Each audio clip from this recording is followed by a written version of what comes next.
Timu ya Kakamega Homeboys ni ikire meharĩria kĩharo-inĩ kĩa Nyayo ĩgĩthagathaga gũcemania na timu ya Al Hilal Benghazi kuma Libya mũthĩ wa Jumamothi mbĩtĩka-inĩ cia gĩkombe gĩa Confederations. Homeboys yagateire tigiti wa guthaka mbĩtĩka ici thutha wa kũhota gĩkombe kĩa FKF kĩmera kĩhetũku.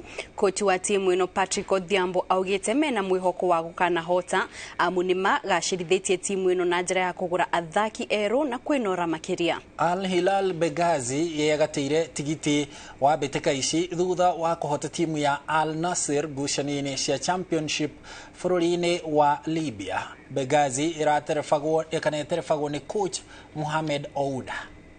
Cha msingi sana ni kumshukuru Mwenyezi Mungu, manake wachezaji wote wako katika ubora zao, wako vizuri kiafya na wana hali ya hii mechi, wako tayari katika hii mechi sana, kitu muhimu sana. So mbali na yote hayo tunaona tumejiandaa vizuri, tumekuwa na muda mzuri wa kujiandaa, tumecheza mechi za kirafiki, tumeingiza wale wachezaji mali tuko na tuna upungufu kidogo.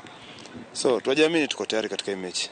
Kila mtu ako ready na tuko prepared kwa battle ya kesho na morali iko poa.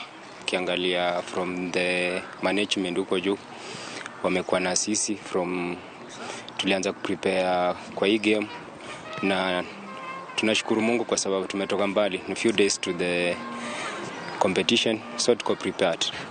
Na nikidhani mechi yenyewe inatupa morali ya kutosha. Najua ni mara ya kwanza kwa Homeboys kuparticipate, lakini hivi ni vitu vya kawaida kwangu sababu nimekuwepo mara kadhaa, lakini ukiangalia vijana wana motisha ya kutosha na nikidhani wako tayari kwa kazi ya Jumamosi.